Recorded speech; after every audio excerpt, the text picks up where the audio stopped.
Good afternoon, Chairman. Good afternoon and welcome to this online meeting of the Corporate Parenting Panel. My name is David Brailsford and I am the chairman of this panel.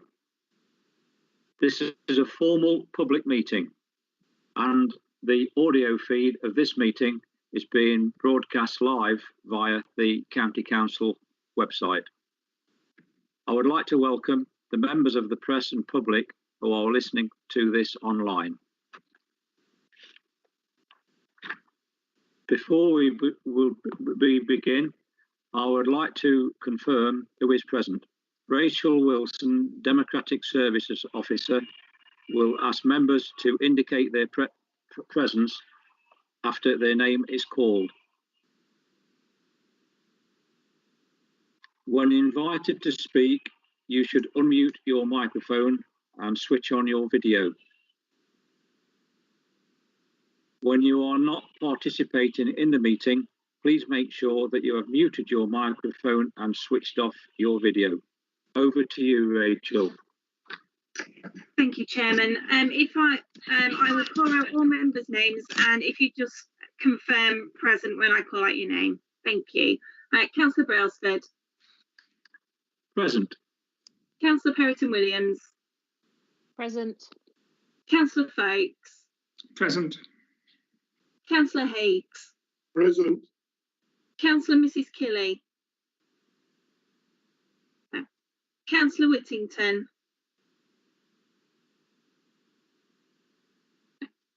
We also have the following added members: Anne Wright.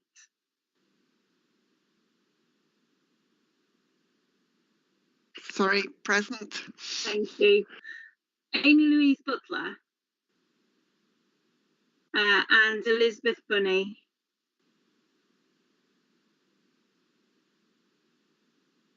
Elizabeth, can you confirm your presence?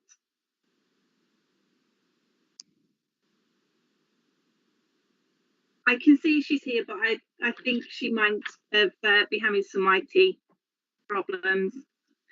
Thank you, Chairman. Thank you. Yes, I think I've got a few at this end as well, but we'll carry on. Now, before we proceed, has any member not had their name called who is attending today? If so, if you could please indicate. Chairman, can I ask? It's Nigel West here. Can I ask to confirm that Councillor Killey is here? Because I didn't hear her say present. No, she did give her apologies at the start of the meeting. Thank you. Thank you, Nigel, for that. I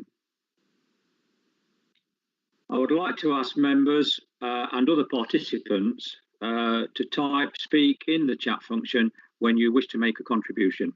Also, a reminder, please turn off your microphone when not participating in the meeting. Can I also ask that members who are not intending to,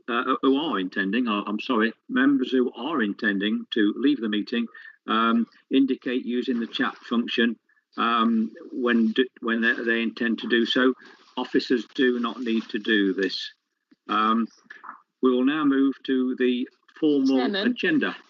Chairman, sorry yes, to interrupt you. We've had a hand up from Nicola Wilkinson, and Councillor Folkes has asked to speak. Right. Okay, Claire. Well, thank you for that. I had missed that. So if I can pass that responsibility over to you for the meeting, I'd be very grateful. So, right. Nicola, you wanted to, I think you were mentioned first. So I'll come to you first, then Councillor Folkes.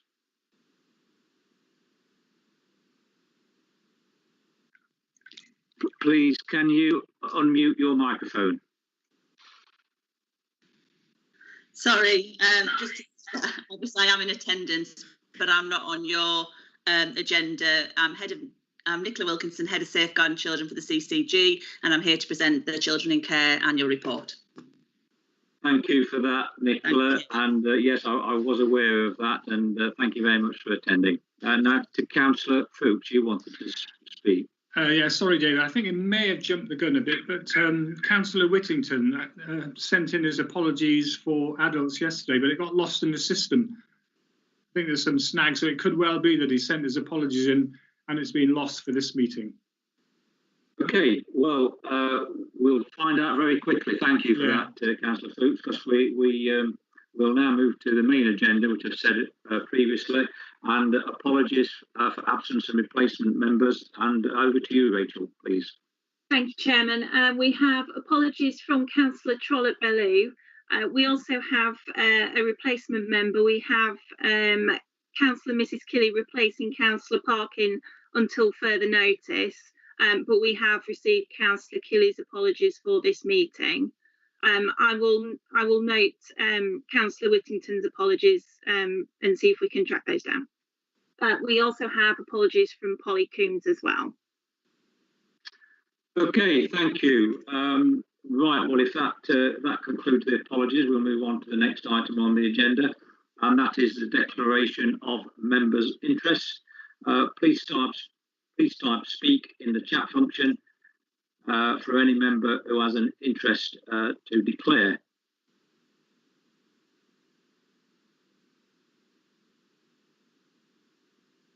Cleo, I don't see any. Are there any members wishing to declare an interest?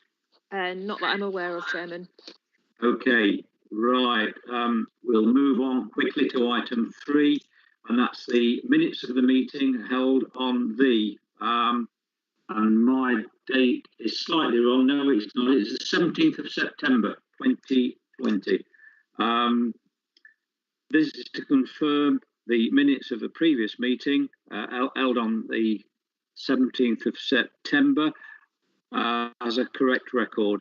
Can I ask for a proposer and seconder, please? I'm happy to propose or second, Chairman.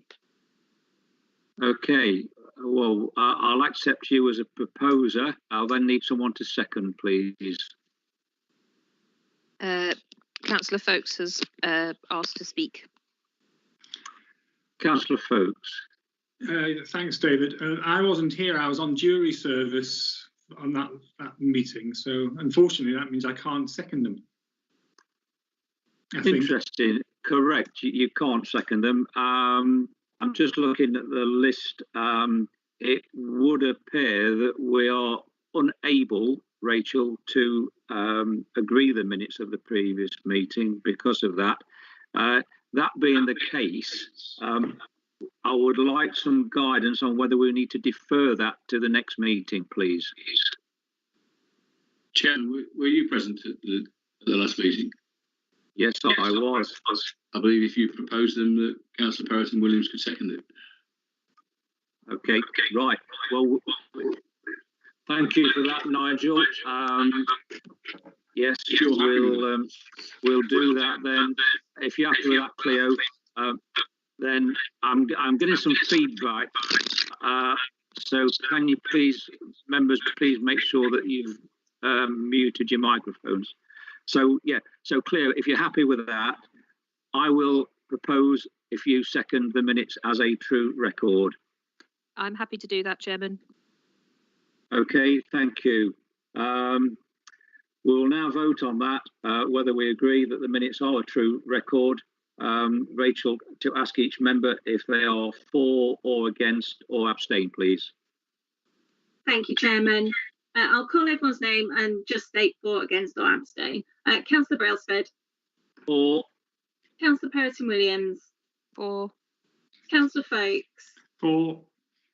Councillor Hakes. I'm afraid I shall have to abstain because I don't think I was present at the last meeting, Chairman. Okie doke. Councillor Whittington.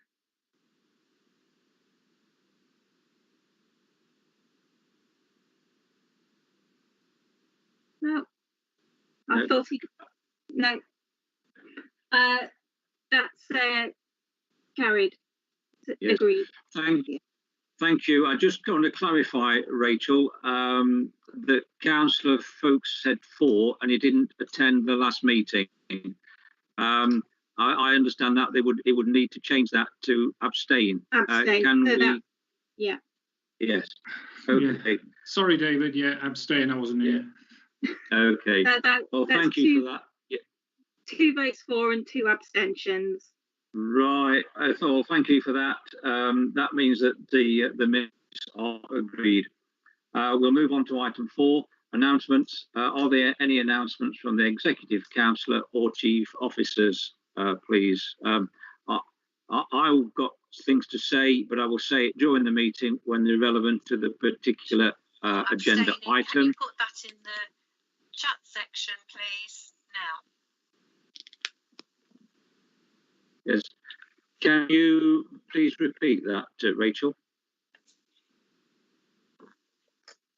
That wasn't me. I think that was Councillor Perrotton Williams. No, it wasn't me either. Okay, the system's working very well. Yes, I will make any announcements relevant to the item on the agenda when they turn up. So I've got I've got no announcements to make. I will come in at the relevant points during the meeting. Thank you. Are there any officers, chief officers, with any announcements to make, please?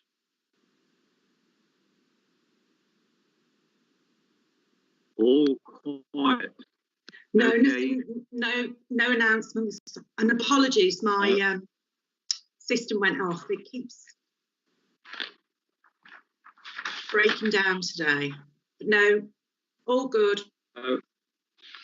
All good. Well, Janice, thank you for that. And yeah, we're having a few gremlins in the system at the moment, but we'll do our best and we'll carry on. And thank you for joining us anyway.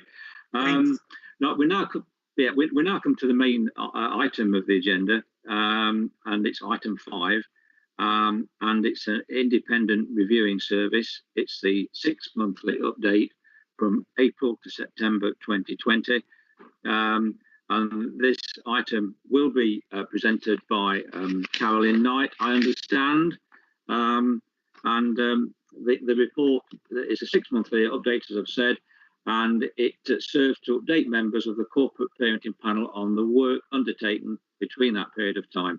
So, Carolyn, over to you, please, or whoever's giving the report. It is me. It's Carolyn Knight. So I'm the Head of Service for Quality and Standards and Principal Social Worker for LCC. Carolyn, I was just edging my bets because I wasn't sure whether you were or not. So, yeah, welcome to the meeting anyway. Because, to be fair, Richard Stone's doing the next one, which is also in my name, but I'm doing this one. Okay. So this is the 6-month report for the independent chairs.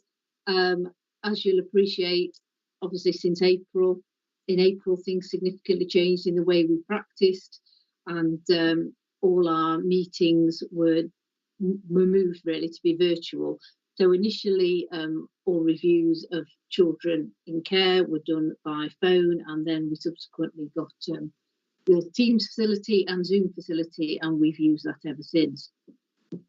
So despite all the changes to practice, we've had a really successful 6 months. All the priorities that are referred to in the report are all on track. There has been some excellent work done for us by the participation team around actually contacting a number of young people who'd had reviews before lockdown and who'd had reviews during lockdown. And they provided some excellent feedback for us, and we'll be taking that forward as we progress out of the COVID situation and making sure we keep using some of the positives that have come from that. So, as I've said, all priorities are in hand. We also have developed and are reviewing all our feedback from parents and young people, because we collate quite a lot of it, and we want to make sure that we are amending our processes and developing the service as we go along. Performance has remained really, really high. Over 99% of the reviews were on timescales, and we also, as you're aware, in Lincolnshire, the independent chairs is a dual role. So we do children in care and their looked after plans, and we also do child protection. So the report updates around performance in both areas of work. We still have made a number of escalations, not a massive amount of escalations in relation to our children in care, because we do try and address most of our issues with staff at the front line informally and at the time, and try and resolve them that way without having to resort to any formal escalations. But escalations, when we do raise them, are always dealt with in a very timely manner for our young children in care.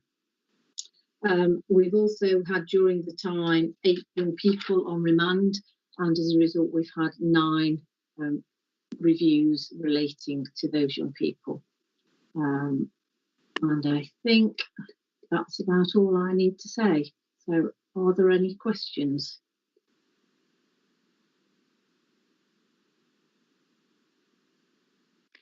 Chairman, you're on mute.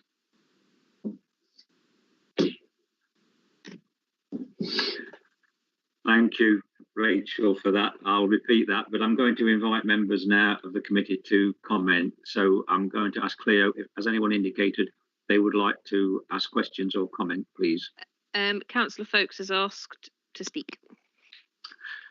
Councillor Folkes. Thank you, David. It's not a question, it's a comment really, that you know, unprecedented times with this COVID, but I'm pleased to say that I still regularly get the IRO reports dropping into my email box. In fact, one arrived just a couple of days ago, and you know, reading through it, it's really excellent. So thank you very much for continuing to send this information to we members. Oh, no problem, thank you. Thank you for those comments, Councillor Folkes. And I understand that Councillor Higgs is next, Cleo? Yep, that's right. All right, thank you. Andrew, over to you. Thank you, Chairman. I'd like to ask Carolyn what procedures we put in when children are on remand, and what is there any extra support that we as a service supply and support them? Thank you. Okay, so children who are remanded to the care of the local authority through criminal proceedings at the youth courts basically become children in care. So they are entitled to exactly the same support as children in our care. There are a few additional things we do, because obviously some of the ones that are remanded may well be remanded to secure units, and that brings just additional tasks really to make sure that placements for moving on, and if they're returning to home at the end of the remand period, are all in place. But otherwise they are dealt with as children in care. May I come back, Chairman? Yes, Andrew. Yes, go ahead. Thank you for that. I really wanted to know what extra support we supply the youngsters. Do we give them an additional level of care and support other than what we put in for our normal children? It's child specific, so there will be within 5 days of the child being remanded to the local authority care, there will be a planning meeting around that child, and the team of professionals and family networks will come together around that child and will look at what support is required. So if they need additional support by virtue of being remanded to our care, that will be picked up then at that point. Okay, thank you, Carolyn. That's lovely. Thank you, Chairman. Thank you, Andrew. Yes, I do like your background, by the way. I don't know where you're signing in from, but I have to warn you all that if I start to get bored, I'm going to yodel and put on my Lederhosen and do a very poor imitation of Mary Poppins running down the mountainside. Thank you very much for that. Cleo, is there any other members wishing to comment and ask questions, please? No, Chairman. All right. Thank you then. I'm going to propose that the panel receive the report and is assured that the priorities are on track to be achieved by March of next year, 2021. Now, if anyone, if there's no one dissenting, there's no need for a formal vote on this. So can you please, I'll give a few seconds for anyone who wishes to dissent. If not, I'm going to say that it is agreed. So I'm just going to pause for a moment. No, there's nothing there. So I'm going to say thank you, and that is agreed. So we'll now move on to the next item on the agenda, which is item 6. And that is a report prepared to provide the corporate parenting panel with an update of the work of the independent visitor. And again, Carolyn, busy start to the meeting. Over to you, please. Okay, Richard Stone is on the call today, who is one of the Regulation 44 officers who does the visits and produce the report. So I'm going to hand over to him if that's okay, Chair. That's fine. And Richard, welcome, and yes, over to you. Thank you. Good afternoon, everybody. Okay, what I'm going to try and do is to keep this as succinct as possible. Everybody's got the report. I'll give you a brief overview, but please feel free to come up with any questions at the end. I think the first thing that we need to note is in March we had the significant and immediate onset of the COVID pandemic, and that's really had an impact on the way that the Regulation 44 visitors were able to visit the children's units within Lincolnshire. Initially, visits were suspended from the beginning of March until we received further guidance in order to deliver services safety, protecting our looked after children and staff members. We didn't actually do any visits until May this year, and it was agreed at that point that the visits would then go back to being virtual visits. This came with some challenges, but we managed to overcome them, working really closely with the homes managers. And initially we started off doing visits during over telephone calls. Homes managers worked really well with us to ensure that we was provided with all the information and the documents we required prior to the meetings taking place. And then the Reg 44 visits commenced, which was a mixture of Microsoft Teams interviews, telephone calls to children and virtual tours around the children's home using video arrangements. As we said, this wasn't without challenge. However, we managed to overcome that, and this carried on right the way through until the end of August this year, when the decision was made that we would be able to go back and complete face-to-face visits. The introduction of face-to-face visits was coordinated by a very robust and clear approach to manage risks to COVID. Visits are booked in advance, so at the moment we're not able to do any ad hoc or unannounced visits due to safety reasons. However, we use PPE, face masks, social distancing, and it's benefited us quite a lot because we're able to get back into the homes now, connect with members of staff, connect with young people, applying social distancing and rules, and effectively we're able to engage with them much better.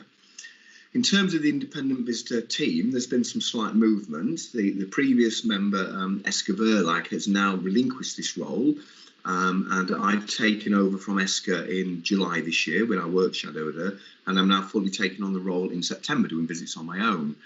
So there's myself, Dawn Oldroyd, and another worker with us at the moment, Cheryl Govier. So the three of us are now doing the regular visits to all of the 7 homes and 2 supported living arrangement accommodation in Lincolnshire. Rather than going through an in-depth report, what I'm going to try and do is just highlight some of the challenges and the positive elements that we've seen over the past few months. It's really noteworthy to say that the voice of the child has been a challenge due to COVID. We've not been able to connect with young people. There's been a significant impact on them, their living arrangements, and indeed the contact they have with their family members.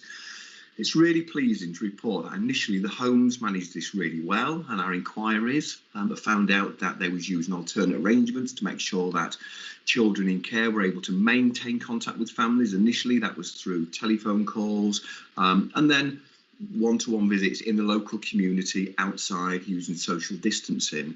Our inquiries have found out that all the activities that take place in relation to COVID are risk assessed absolutely robustly, and that the risk assessments we're seeing when we visit the homes are changing over the course of time in line with the government guidelines changing, with an emphasis on keeping young people safe. In terms of the young people's views, the young people we've come into contact with have been educated in relation to COVID-19, support's been given, and we've seen some really positive examples of workbooks, direct work, COVID diaries being completed. That's really helped this vulnerable group of children understand the impact of COVID, how it's affecting their lives, and how to keep themselves safe, most importantly. So that's been a really important piece of work that's taken place. In terms of the quality of care in the homes, we found that to be good, and in some places outstanding. The homes have continued to prioritise the needs of the children despite the COVID complications and safety measures. And one noteworthy thing that we must mention is, most recently Albion Street in Spalding had an Ofsted assurance visit. Rather sadly, there was a number of issues there that was reported that hadn't gone detected at the time, and they was issued with a compliance notice. A temporary manager was moved in from Eastgate in Sleaford, which I must stress is a well-seasoned and respected manager within the local authority, and she's been tasked the job of managing the home on a temporary basis. I'm pleased to say that Ofsted came back on the 3rd of November, and the compliance notice that was issued has been fully met in all areas. This manager has really balanced the need to prioritise both the immediate, the medium and the long-term planning for the home, and there was a very, very robust plan in place by senior members of the local authority working alongside the home to manage the issues and get the home effectively back on track, which has been successfully done. I myself, it's one of the homes I've visited, and what I've seen over the past 2 months is a dramatic change in the way the home's presented. The young people are telling me things have changed in there, the fabric of the building's improved, and the ways of working in the home has improved, which, as I said, has resulted in Ofsted coming back and saying the compliance notice has been met.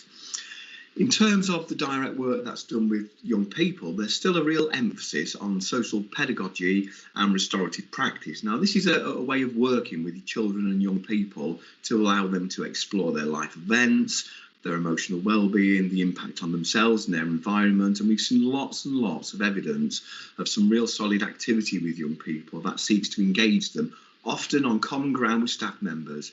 It can be the simplest things, such as baking a cake or kicking a football around.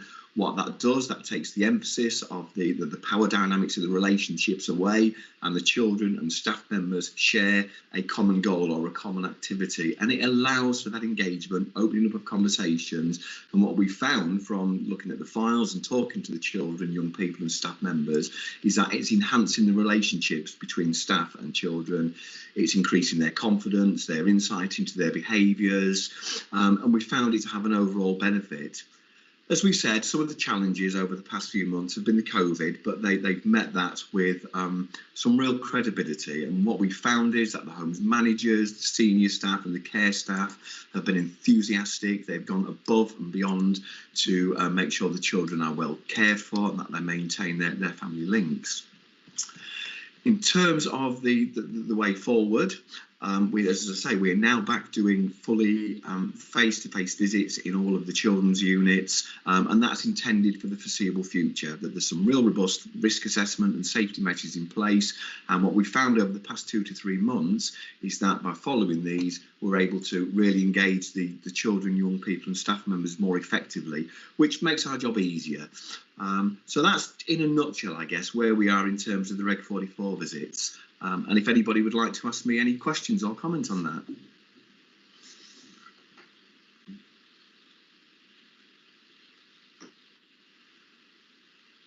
My microphone again, Richard, thank you for that.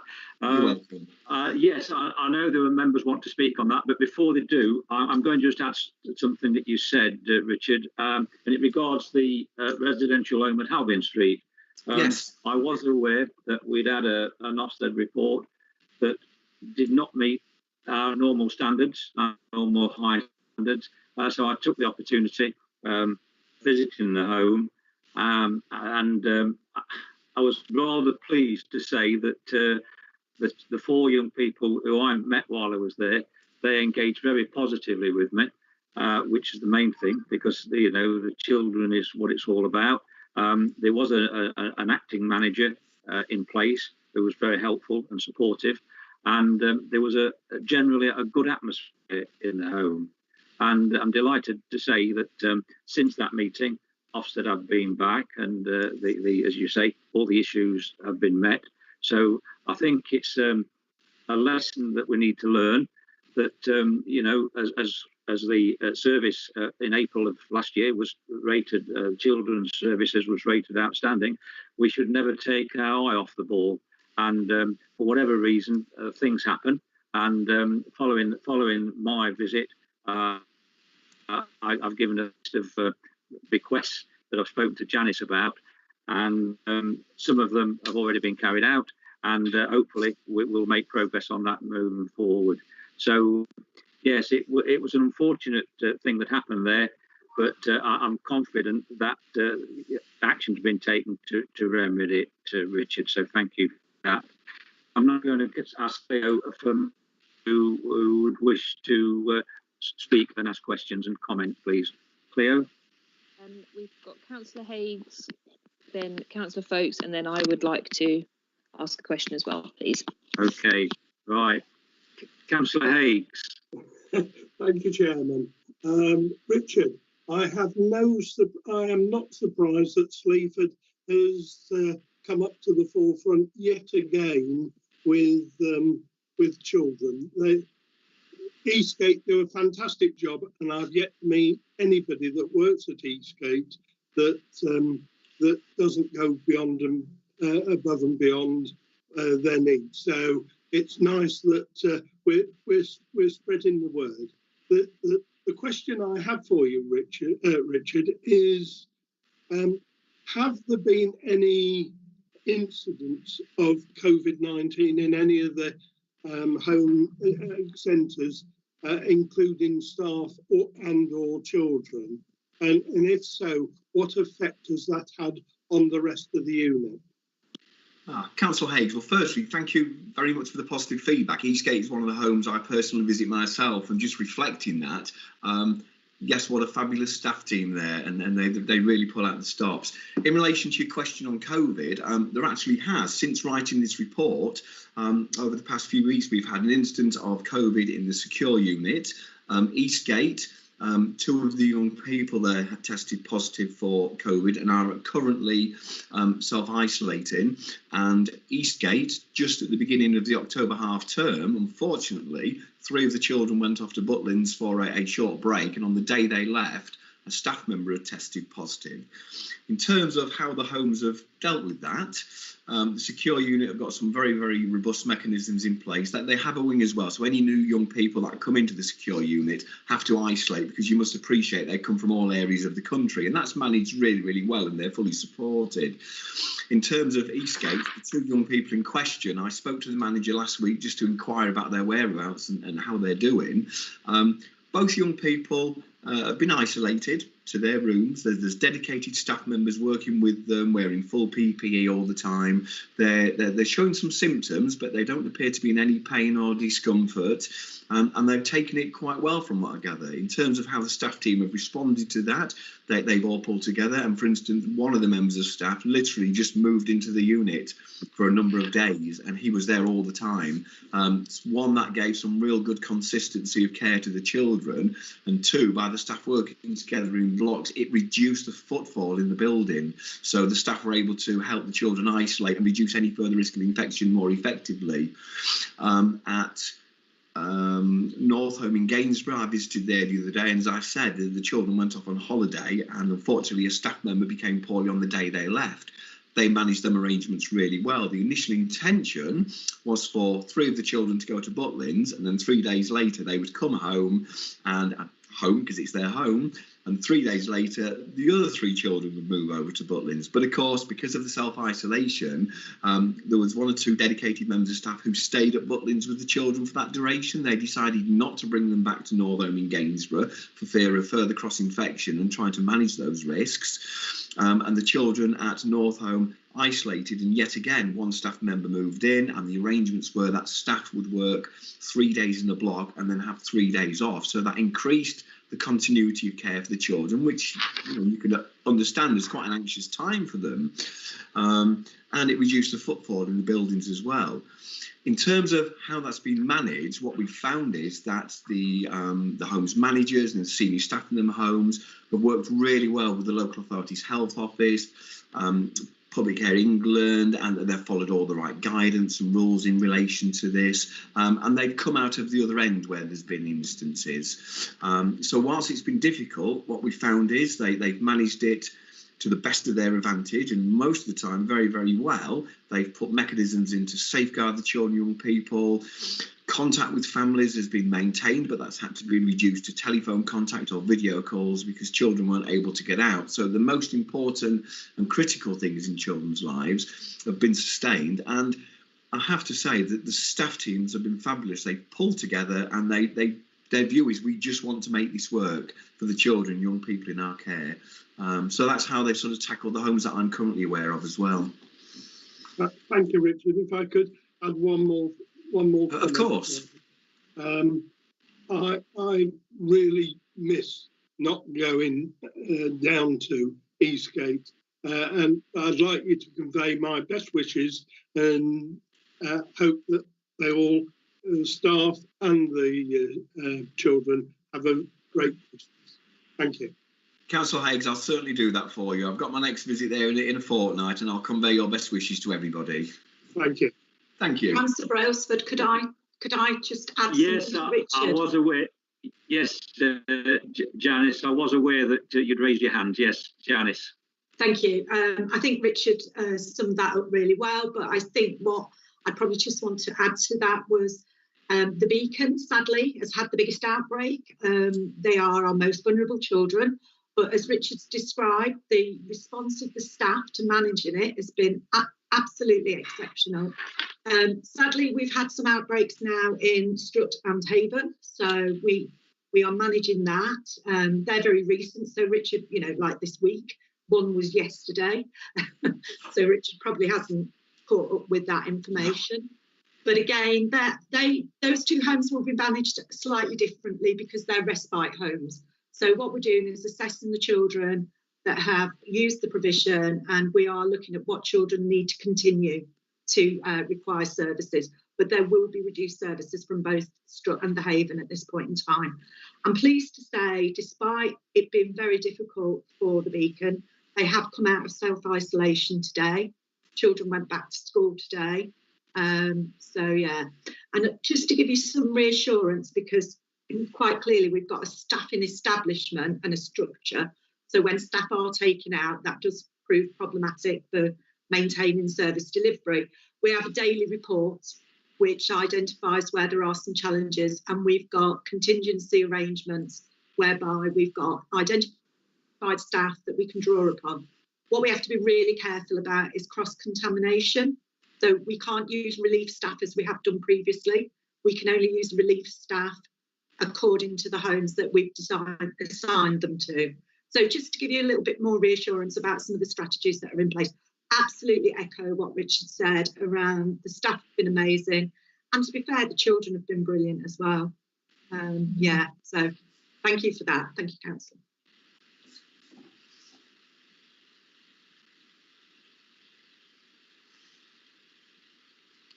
I've got a feeling, Chairman, that your microphone's on mute again.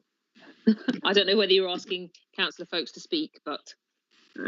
Yes, Claire, I was, and I've also got a note that I've got a bad connection, but we'll carry on. Okay, Councillor Fuchs. Thank you, Richard. A number of sort of questions stroke comments, really. First of all, on the secure unit, children go in there sort of disturbed, and it's probably an extremely traumatic experience of they're going through.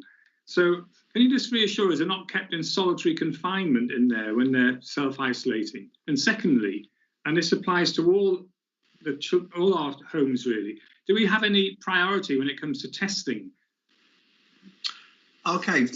Okay, Councillor Forbes, thank you for your questions. In relation to the secure unit, it's not one of my homes, but I had the privilege of visiting there a couple of months ago when I covered a colleague, and the home is essentially set up on 3 wings. So what they do is any new young people coming into the secure unit are given a bedroom on a particular wing where they're able to isolate them from the young people. There's dedicated staff one-to-one on board with them all the time. They have separate meal and dining arrangements. But unfortunately, the sad and sobering fact is, due to the nature of COVID and the fact that children come from all over the country, that there has to be a degree of isolation implied. What I can give you some absolute reassurances, because it was one of the questions asked on my visit, was the level of support these young people get is really, really high. The staff members are there with them constantly, tending to their needs. It's not a case of them being left in their bedrooms and isolated for 2 weeks. They have a very, very high level of emotional support as well. In relation to priority testing, I don't know whether Caroline might be better to mention that, but when I was in the secure unit, for example, that they had a suspect COVID issue, and I spoke to one of the nurses that works alongside the unit, and they tried for a couple of days to access some priority testing for a young person, and at that time I was informed that they wasn't able to get it as a priority, even despite these children were looked after children. What I can confirm though is when tests have been needed to be completed, they have been turned around quite rapidly. So for instance, at Eastgate the other day, when I did my visit, they were sent out some post tests, and they was literally there within 24 hours and returned straight away. So the staff are working with Public Health England and our internal partners to secure the best outcomes for the children in the quickest time frame, so to speak. But what I do see myself, and I've been in childcare 20 years, and I like to see what's going on, is that the level of care afforded to the children through this pandemic has been very, very exceptional indeed. Just to continue, I'm not sure if this falls within your purview, but the firehouses in Grantham and the children we have in supported accommodation like on the East Coast, are they within your purview? We have 2 homes. We've got the home in Grantham, and I think it's Ralston Close in Gainsborough, which aren't in my remit. They're not part of my visiting pattern, but they are semi-independent moving on accommodation for young children. And they're 2 that my colleagues inspect. They have a lighter touch. They're not necessarily monthly visits due to the nature of the setup of those units, but we do oversee those 2 as well. And the final question is, apparently today it was announced that all of Lincolnshire is going into the highest risk tier 3. So is that going to put us back to square one with regards to visits and so forth? But I'm really missing our V4C visits, you know. Yeah, and that's something we're gonna have to look into. I wasn't aware. I was aware on the news that they was releasing the tier arrangements today for Lincolnshire. So we're just going to have to see what the impact. And I myself will have to take some guidance in that. I hope, as a Reg 44 officer, that I can continue to visit face-to-face with some real secure restrictions, because there's some distinct benefits to us doing that and connecting with the young people and staff members. But I'm sure the managers, and indeed Janice might be able to update us, there will be a plan in foot to manage things as safely as we possibly can, to do as much business as normal, so to speak. Oh, thank you very much. I think Janice wants to come in on that. Janice, Yeah. Quite rightly, we are going to have to go back to looking at risk assessing. But I think the lesson that we learned from not visiting during the pandemic is one that we would not want to revisit. We would like, as Richard has just said, we would like to continue to visit face to face, but that will be subject to risk assessments, and it will be subject to having access to PPE. We're not in the same place where we were at the beginning of the pandemic, where we didn't have access to PPE. We've got access to full PPE. So we would very much want to continue face-to-face visits with our young people. I think with regards to groups, Councillor Foulkes, that's a different conversation, and one that we need to have at a senior level about, whilst we will be doing face-to-face visits, they are with individual children or within individual homes, rather than bringing together a group of children the Vpc arrangement. Yeah. I don't think we will be doing that, if I'm honest. What I would suggest is possibly we look at how you can participate more virtually, if that's not something that's been achievable. I know it's not ideal, but you know, we have to be safety first. Well, thank you, Janice. Thanks, Richard. You're welcome. Yeah, thank you for that. Yes, I'll just point out to Councillor Folks that yes, Lincolnshire is definitely in Tier 3, but I understand from the Minister that will be reviewed every 2 weeks. So hopefully in 2 weeks' time we may have some better news there, but fingers crossed on that. Yeah, over to you, Cleo. I think you wanted to ask a question, please.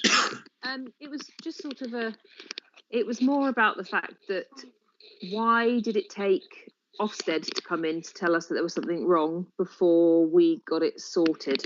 I'm just slightly concerned that perhaps we may have dropped the ball slightly because of the whole COVID, and I understand that, yes, we weren't able to necessarily inspect it, but I want the sort of reassurance, I suppose, that it's not going to happen again. No, not necessarily happen again, but that we will maybe have a bit more of an idea that it's about to happen before some like Ofsted comes in and tells us. Yeah. Okay.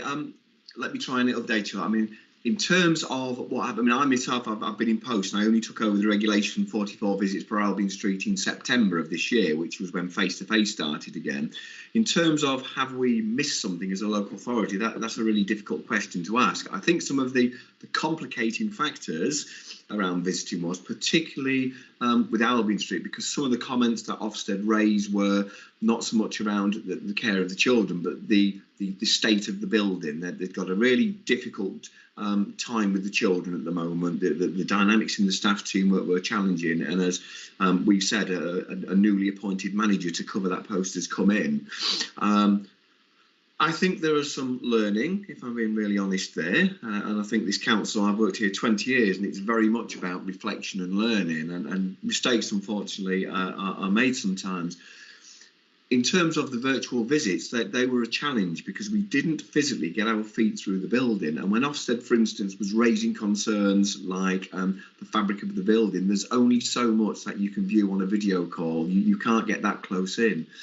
In terms of the documents and files that we examined for the visits, we would request the home managers to send us various incident reports or independent visitor reports and things like that, copies of menus, direct work with children, and that gave us a really a good enough barometer, shall I say, in the middle of a pandemic to make the best of the situation the local authority had.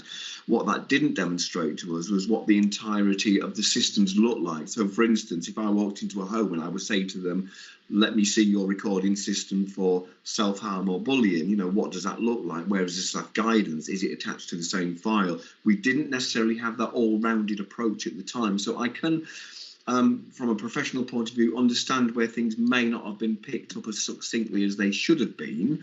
And that's the explanation I can offer at this Friday. I haven't been the regular visit to the home. So from a personal point of view, seeing what I've seen, I can see where some things might have been challenging. But having worked for Lincolnshire for a number of years, I can almost assure you that, you know, this situation's been reviewed and we are very much a learning authority. And I'm sure that a lot of learning will come out of this, and it has done already for the local authority. Yeah, I mean, I understand, because we were in a bit of an odd situation, and obviously having never been in that situation before, you just have to find your feet, don't you? And then work out. Yes, of course. So thank you for that. You're welcome. Janice, did you want to come in on that at all? Yeah, just to add, really, I think Richard described, you know, the challenges that we faced during that particular period of time. But quite rightly, Councillor Bradwell was very concerned, as yourself and all of the other elected members were. And we reviewed all of our Reg 44 reports that had been undertaken from that period of time.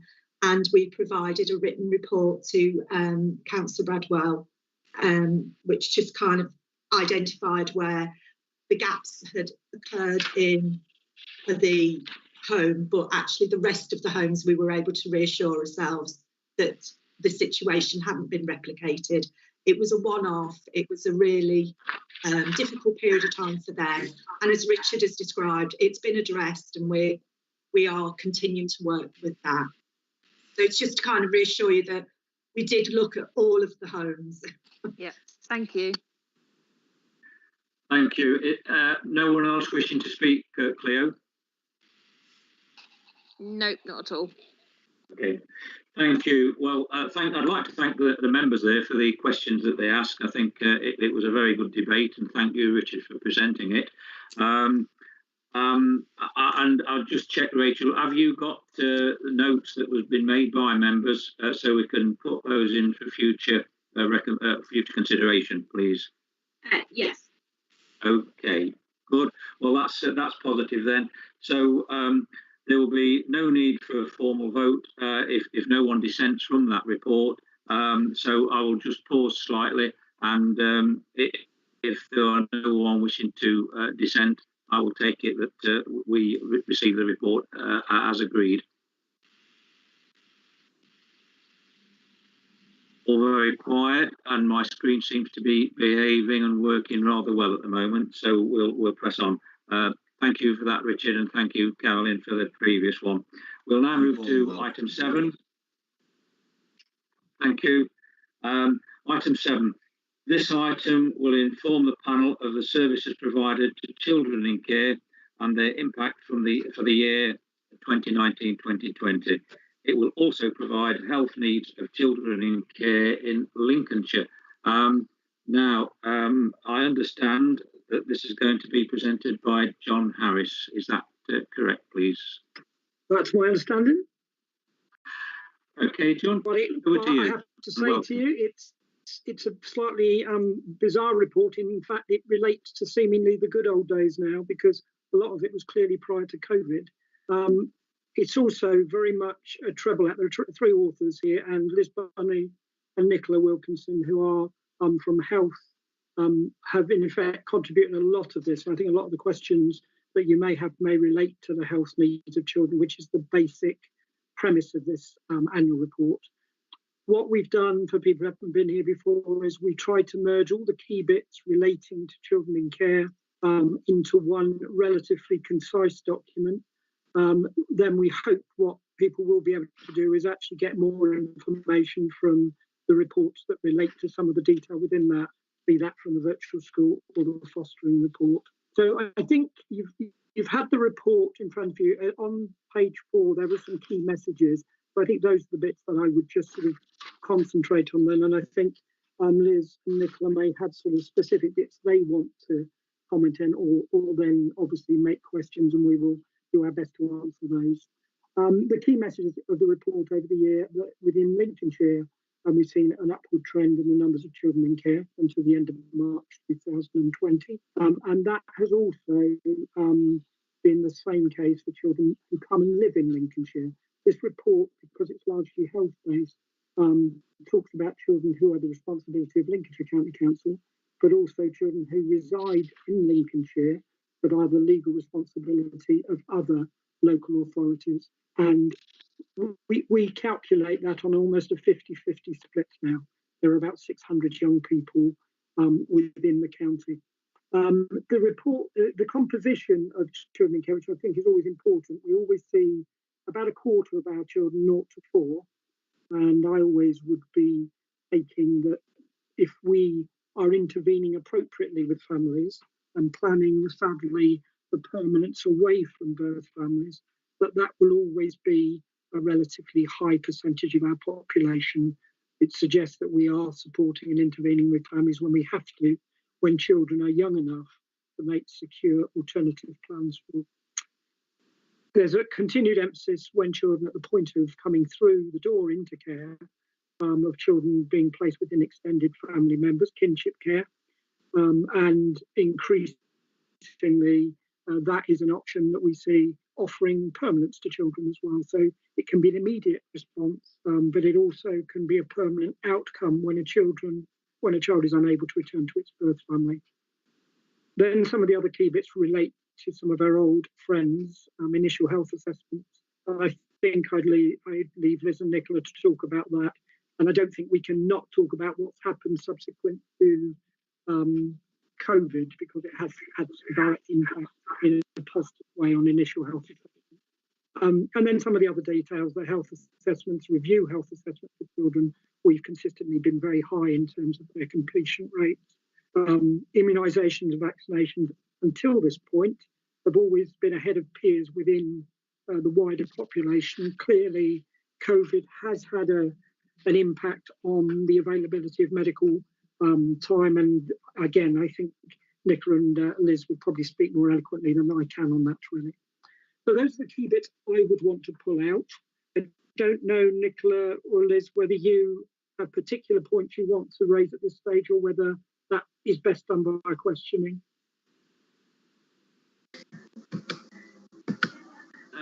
I'm happy to take questions.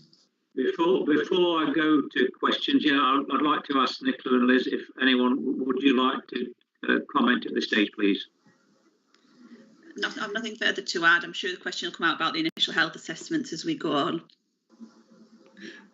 Yes, I'm quite happy to take questions. Okay, right. Well, thank you for that, and thank you, John. I've sat on this panel for a number of years, and I don't know how many times that you've given this report. It seems that you've been with us for quite a good time, and it appears to be a very good report, John. Thank you for that.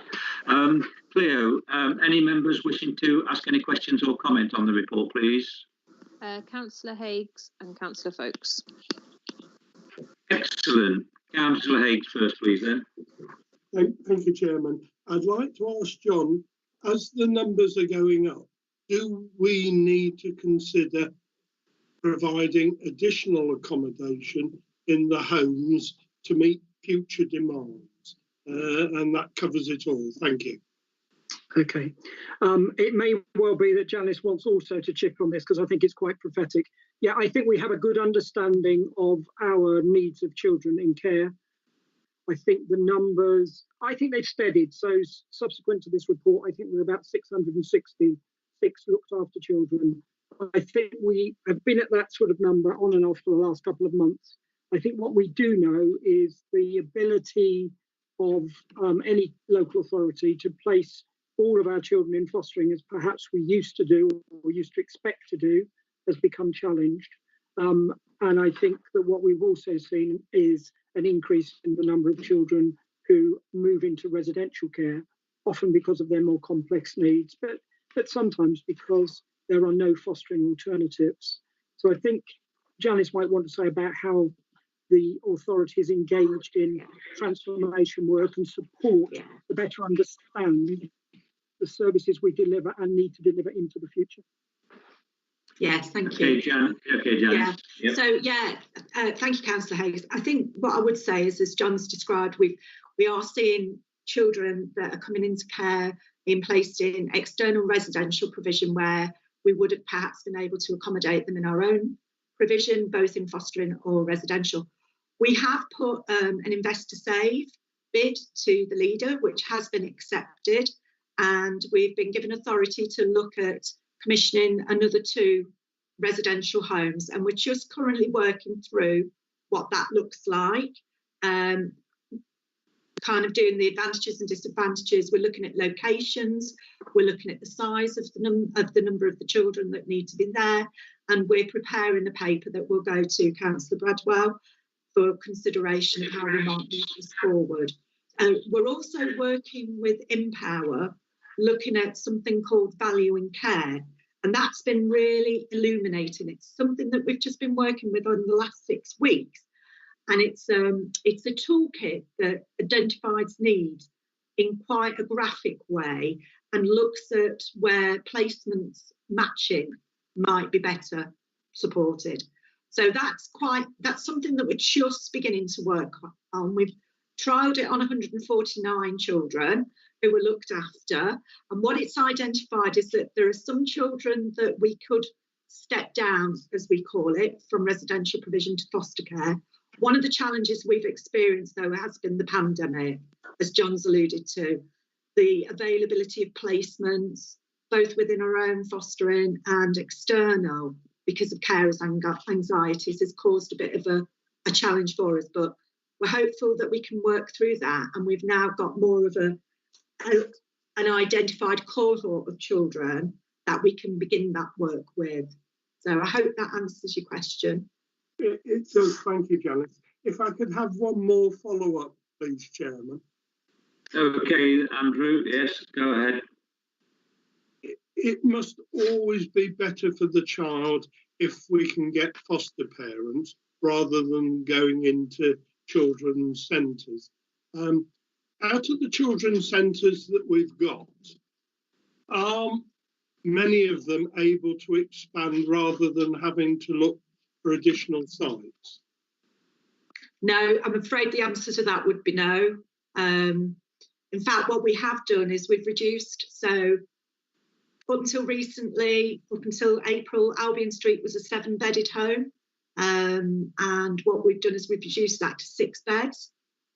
So Eastgate, again, whilst we probably could build additional bedrooms and living space, it would make the number of children in the homes too many. And I think that just brings additional complications. So we're kind of going for a smaller nurturing type provision where we can prepare children to move from the residential provision into a family environment, whatever that may look like, whether that's a foster carer or one of their relatives, or even for some children back to their parents. Lovely, thank you very much, Janice. Thank you. Thank you for that, Janice. Yes. Can I just say something? Sorry, put me under. Could I just say something to Councillor Higgs as well? I think our starting point has always been that there's a foster placement for every young person. I think over the last few years, we've seen a number of youngsters who've come through with such traumatic experience of growing up in families that, in effect, moving straight into a family often compounds their trauma, and they sadly go from placement to placement. So I think what I would hope for the future would be we were able to identify small units, not 6 or 7 bedded units, which I think encourage different kinds of behaviours, which don't always reflect well in a family situation. But if you've got small bedded units, there's much more chance you can work closely with foster carers to transfer them more successfully. What we do know from Eastgate is we've also been very successful in transitioning some children back to their birth families as well. So I think that work's already ongoing. I think it may be more effective in smaller bedded units, is my personal and professional view. Thank you for that, John. Yes, just on your first question, Councillor Higgs, on the capacity of residential homes, Councillor Bradwell, as was stated by Janice, is looking into it. I'd just like to inform the panel that Councillor Bradwell has invited me to be involved as well, so I'm delighted to accept. And it's early stages at the moment, but yes, we will look at potential locations, and obviously we need to put the locations where they fit best. So we are looking at it, and I'm sure that we will come back to that at a later date when more is known, Councillor Higgs. So I think Councillor Fuchs, you wanted to ask some questions, please. Yes, thank you, David. Thanks, John. As you say, your report was, BC before COVID. And now, of course, like the fog of war, that kind of thing. And what I'm concerned about is county lines and drugs and that kind of thing. And I'm saying this, I suppose, partly because we were briefed on it a while ago as councillors, and secondly, because it was one of the cases I sat in on when I was on jury service, and it was pretty grim, to say the least. So, of course, the drug gangs, county lines will be, they will exploit any opportunity, and especially now in this kind of like fog of war situation that we're in. So can you reassure me that foster carers and all the staff in our homes they keep it at the back of their minds, they've got a weather eye on what's going on with it, because these children that we have, they're vulnerable, being traumatized, and probably extremely susceptible of all the sort of class of children in the country, the more susceptible to being, sucked in by the county lines kind of people. And that's what my concern is, really, that we haven't taken our eye off that ball. Thanks. Okay, I don't think we've taken our eye off it at all, to be honest. I think children in care do have quite a network of people around them, whether they be IROs, whether they be foster carers, residential staff. And I think we have quite good experience where we have intelligence which suggests children are at risk from whatever that might be, whether that's drug running, whether it's exploitation of any sort.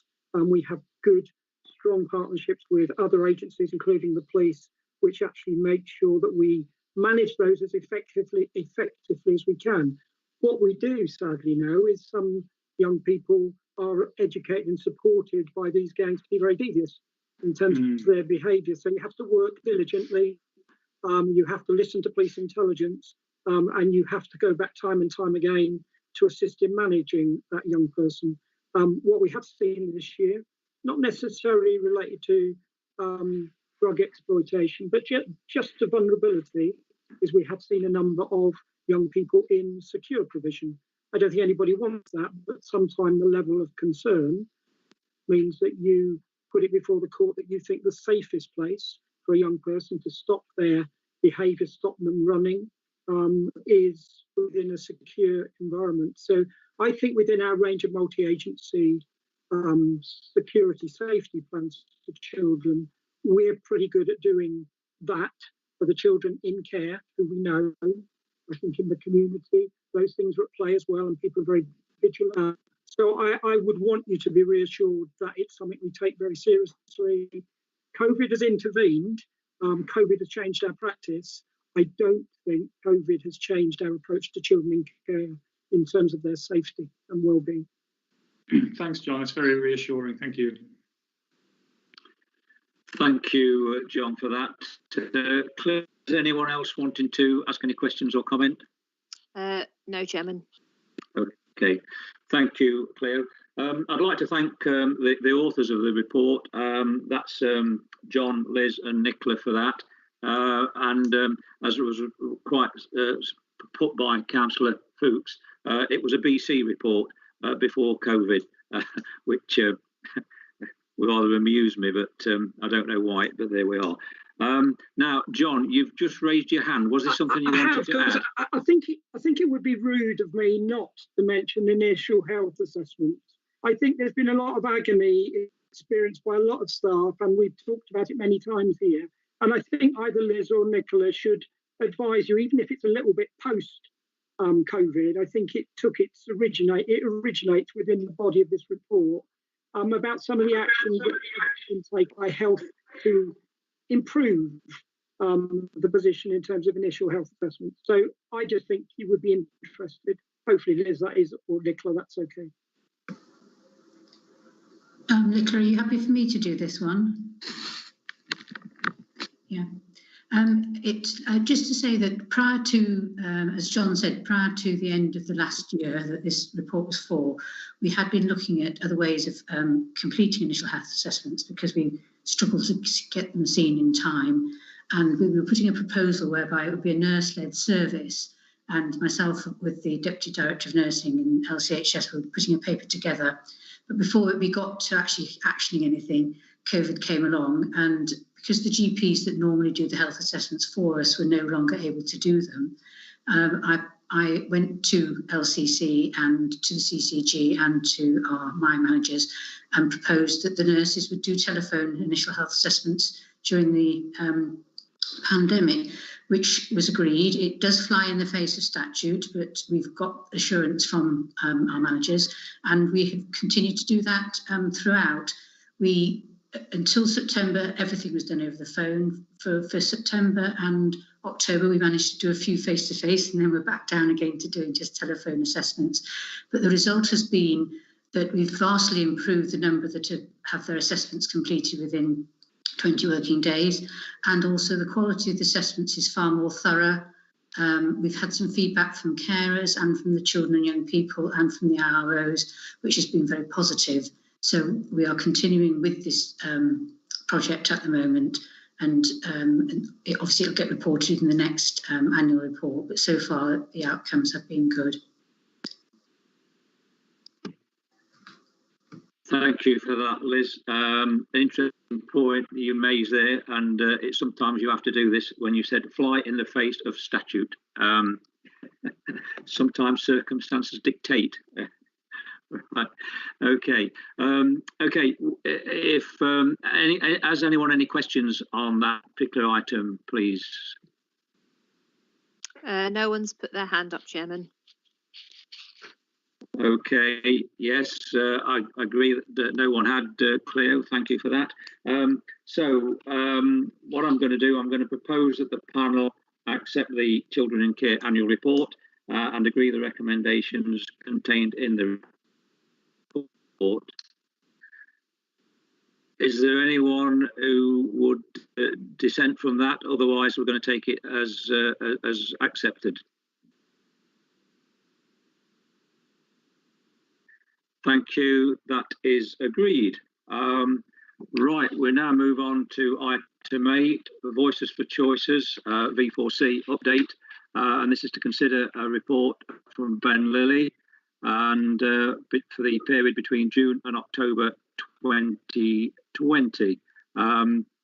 So without more ado, Ben, I'm going to hand over to you and welcome. And yes, we are ready to hear your interesting report. Thank you, Mr. Chairman.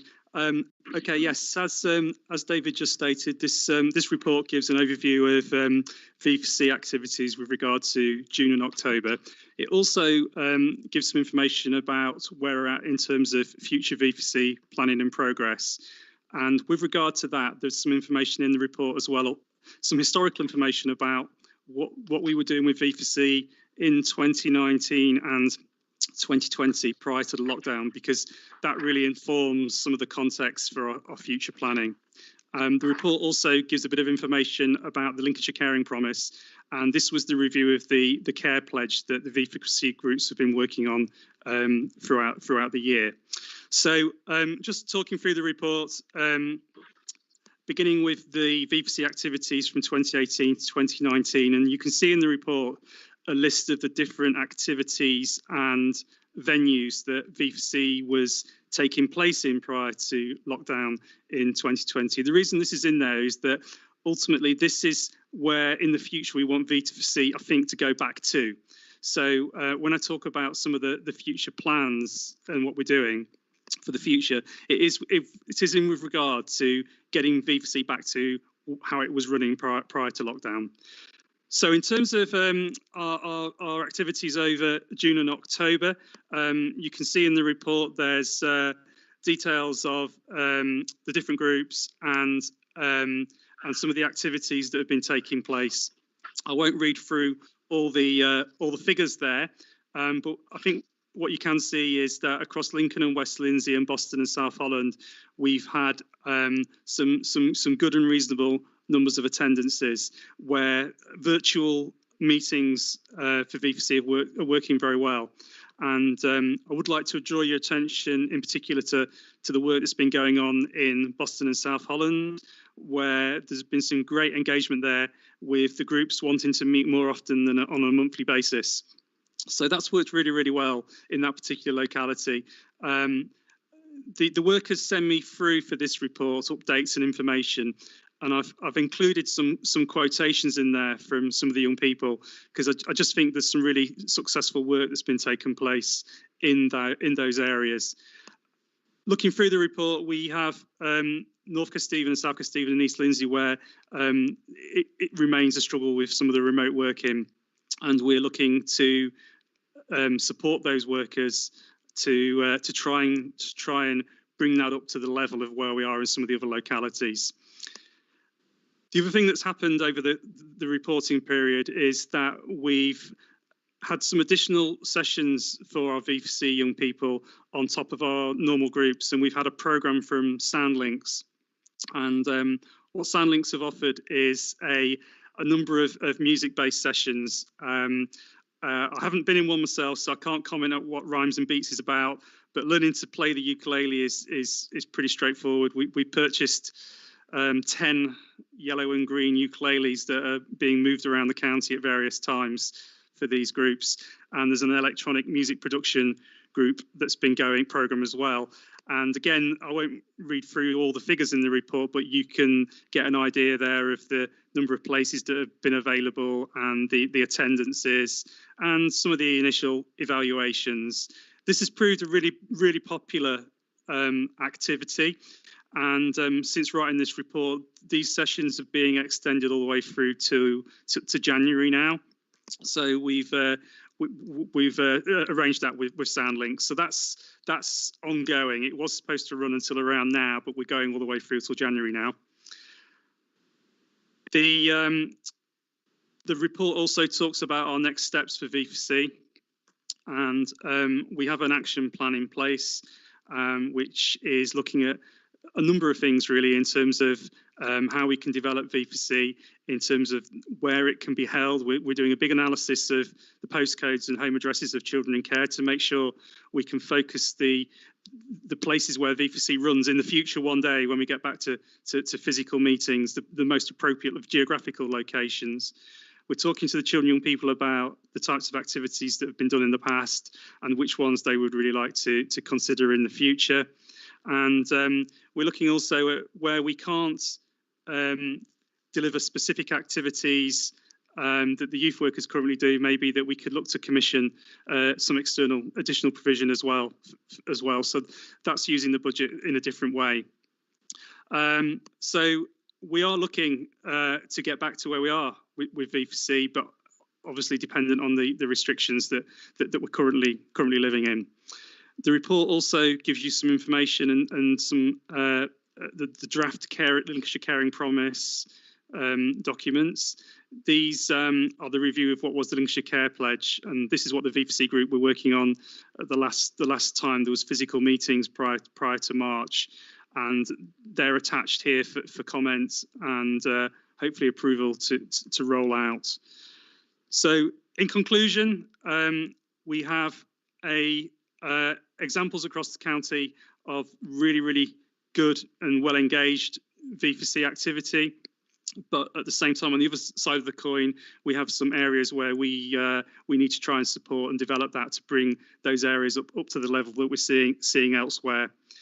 As I said, the music sessions will continue, and we do think that in the future when we can go back to physical meetings, that we will keep a hybrid and offer virtual activity as well. What we have found, in addition to what we've put in the report, is that there's a lot of interesting conversations and comments that are coming out in a couple of the VPC groups, and we've been thinking about how we capture that. We've seen that in other parts of the country, some children in care groups have produced books and have them published, which basically just give good news stories and feedback from the children and young people about who's helped them in children's services. And we're thinking that might be a really good project for VPC for next year, but we've got some initial thoughts about that. So that kind of summarises where we are. I'm more than happy to take questions and queries. Thank you for that, Ben. Before I go to Cleo on that, as earlier in the meeting I commented that I'd visited one of our residential homes in Sleaford. And speaking to the young people there, I won't say they didn't know an awful lot about Voices for Choices, but I just wonder, are we getting a good engagement with children in residential homes attending V4C meetings? Because it was an isolated visit to Spalding, but my take from that one visit was that, for instance, do we get the invitations out to residential homes as a matter of course, and do we follow it up with the homes managers, Ben? Yeah. Okay, yeah, I'll answer that. I think attendance is mixed. I think we get good attendance from North Home and in Gainsborough, and we actually, the youth worker goes and delivers some activities in there and is in good contact there. And likewise in Eastgate, I know we've spoken to the managers there as well.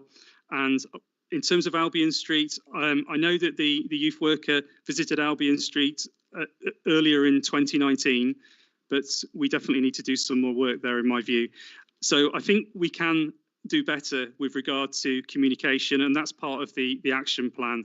We've been sending out, again, the most recent communication has gone out just this week, direct to every children and young person, VPC leaflet and information. But part of the action plan is for us to speak directly with the children and young people in the homes when we can.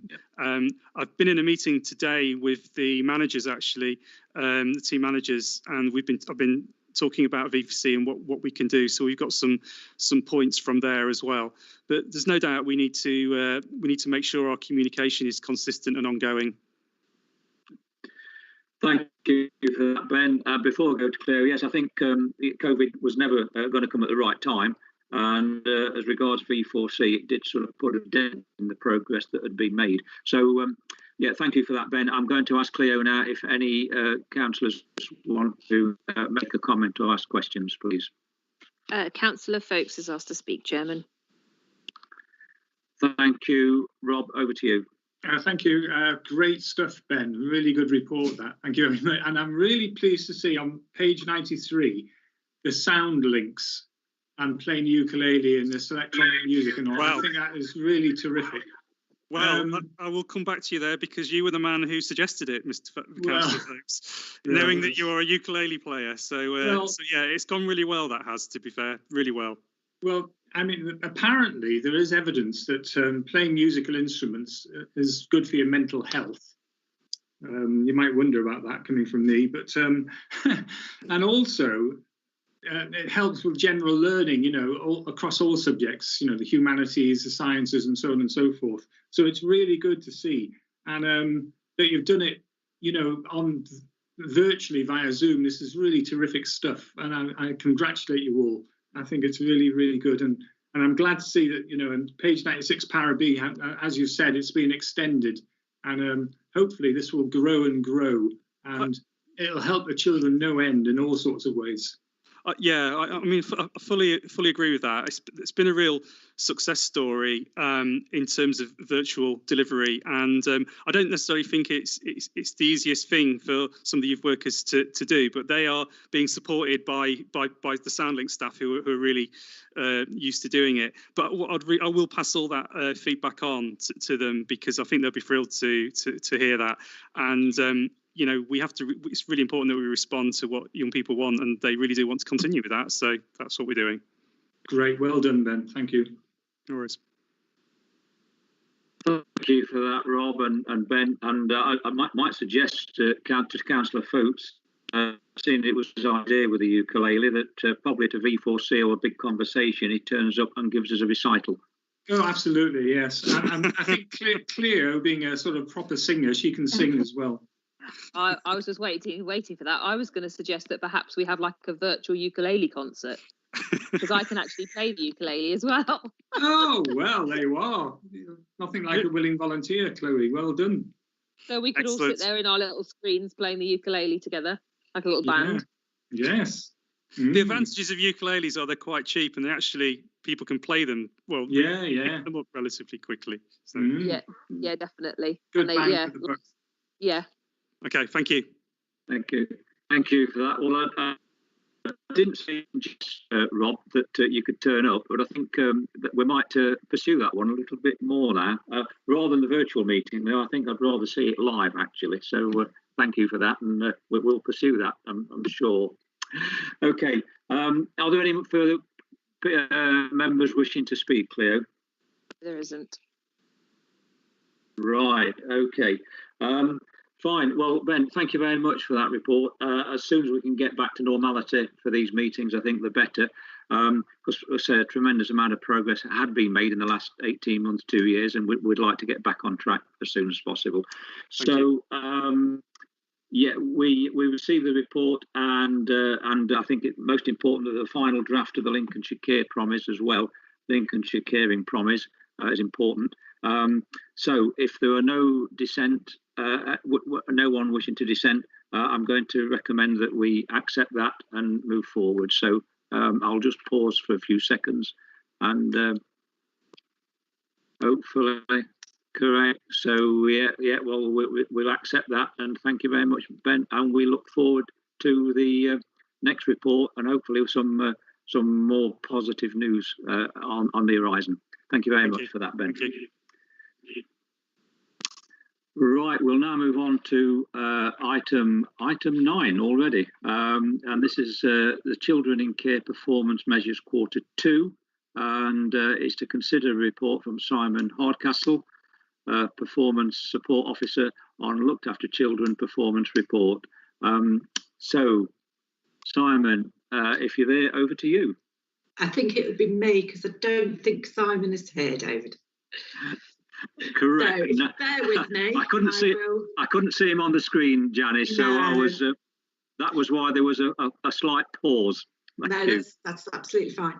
So yeah, so this is quarter 2 performance relating to looked after children and care leavers. As you can see from the report, it's a mixed picture. And I will say that unlike BC before COVID, this is very much midst of COVID. So there has been an impact on some of our performance. So our foster and adoption have looked after children aged 10 to 16 years old. We haven't achieved target. And again, that's a combination of reasons.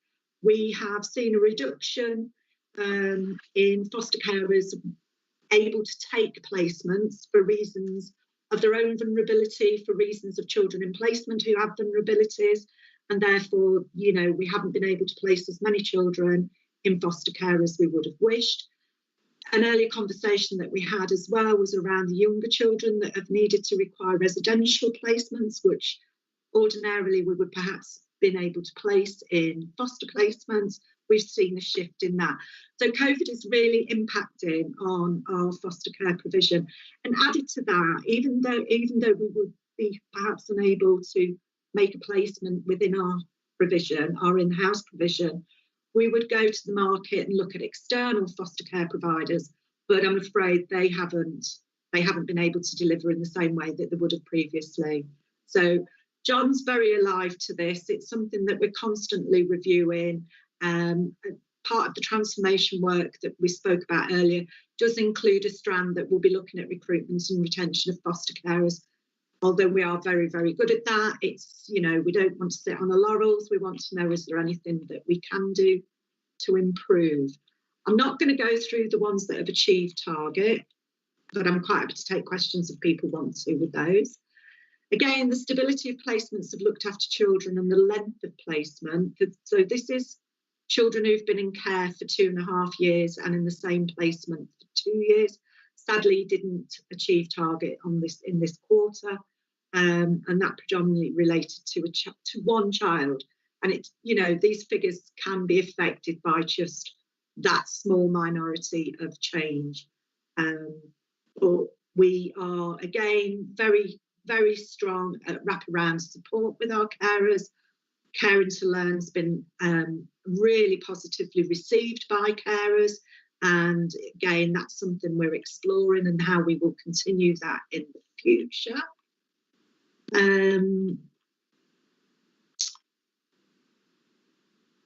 Just scrolling down my screen to try and find the papers.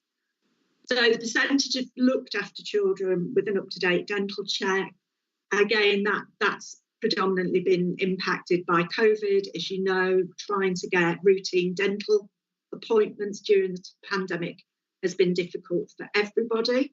I don't know if our health colleagues want to make any comment. Similarly, with our looked after children with up-to-date routine immunisations, they've continued to be given where we can, but we have had some refusers, which we are working very closely with, and the nurses do have conversations with those young people to try and encourage them and talk through the benefits of immunisations. And then our care leavers and education, employment or training, that's a figure that we would ordinarily see fluctuate at September, because when young people are accessing education, employment or training upon leaving education, I think what we have seen is the impact of COVID has distorted that figure quite significantly. We're really alive to that. Bernardo's are really focusing their efforts, because employment for youth in general in the current situation is going to be a challenge, and we really need to think about how we can promote and support our most vulnerable care leavers to access education, employment and training going forward. And it isn't going to be easy. They're disproportionately disadvantaged in ordinary times without the challenges of COVID. So quick whistle stop tour. I don't know if anybody else wanted to contribute. I don't know whether John, Liz or Nicola had got anything they'd want to add.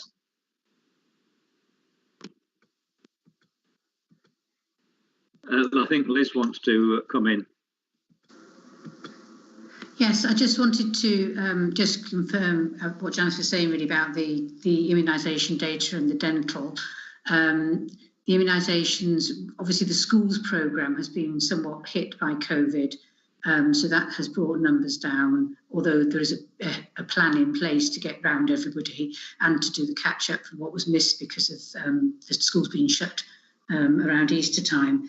And also, as you mentioned with the immunisations, I think with a higher number of young people becoming into care at 16 and 17, trying to catch up with their immunisations can be quite difficult because they're not always in the main system, and sometimes they do vote with their feet. And we have one or two children, young people with very complex needs, and actually they aren't able to manage an immunisation unless they're under general anaesthetic. So we tend to wait until they're having a general anaesthetic for something else, and then they'll have their immunisations then. There's only one or two of those, but again, just a few makes a big difference in the numbers. And regarding the dental, we are really struggling. At the moment, most dentists aren't even taking new registrations, let alone appointments for children. But, it is pointed out in all the assessments, and the carers are also onto it. And where necessary, we can make representations to the dentist if we feel that urgent treatment is required for the children and young people. Thanks for that, Liz. Yes, a personal experience of the dental situation here in Stamford, actually. Yes. Now, Nicola, did you want to come in at all before I open it up to members? No, I haven't got anything else to add. Thank you. Okay, thank you for that. Janice, before I ask Cleo if there's anyone wants to come in, I think both Councillor Fuchs and Councillor Higgs have indicated they want to speak. We know that there's difficulties this year and there's been some challenges. I just wonder, do you know how we stand against our statistical neighbours on these? Where we've got the red line, the crosses, where we've not achieved target.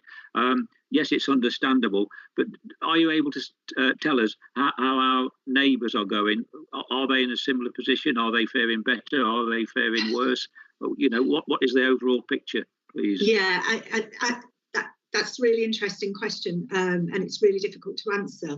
So the reporting, we will have reported on the 30th of September some of this data to the DfE, and they will extrapolate it and then they will disseminate it. I can't speak nationally because we don't have those figures available to us yet, so we won't get them for quite a while.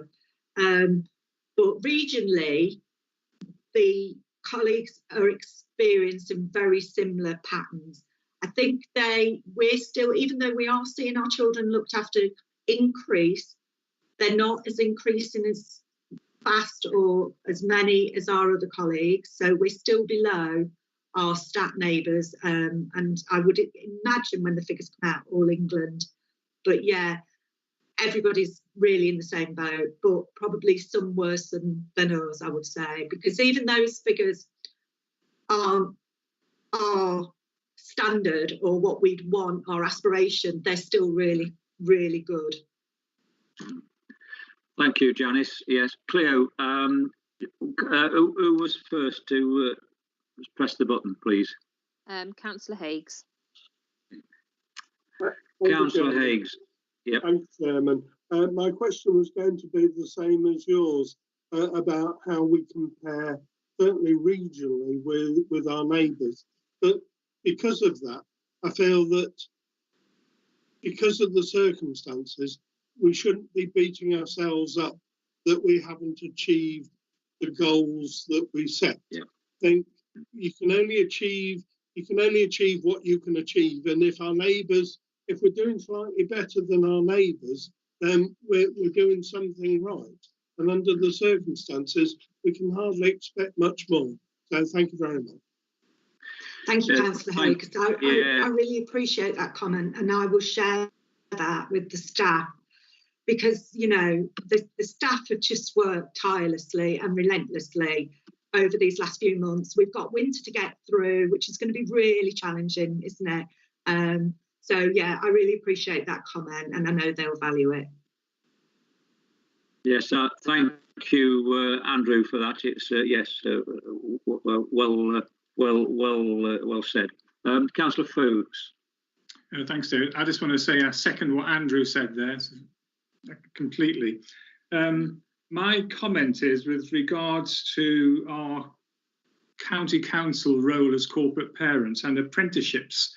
I was on adult scrutiny yesterday, and item 5, I think it was, I forget exactly what the title was, but there are apprentice opportunities coming up within adult services. So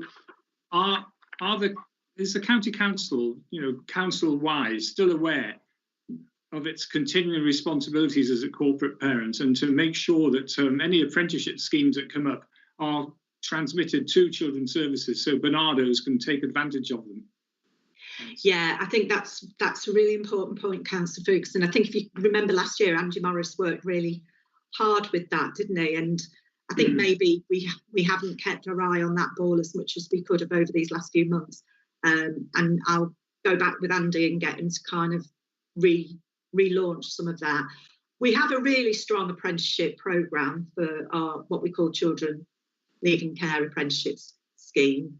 But you're right, you know, the whole of the council should be supporting our care leavers and our looked after children to access employment. So yeah, thank you for that. I'll certainly reinforce that message. All right, thank you, Janice. Thanks, David. Yeah, thank you. Yes, to add to that, Rob, in the next 2 weeks, I sit on the learning board, and I shall certainly take that up there as well. I know it's something that we've discussed at that meeting over time, but again, due to COVID, we're having to meet virtually, and it's something that we hope we can get back to very, very quickly to normal meetings. But anyway, sometime in the next 2 weeks, I will certainly take it up with the learning board as well. So thank you for that. Cleo, is there any other questions, please? No, that's it. Thank you, Chairman. Thank you. Thank you for that. I propose that the panel receives the report for this item, and as the Executive Support Councillor, with the support of the Democratic Services team, will make sure recommendations are fed back to the Executive Councillor.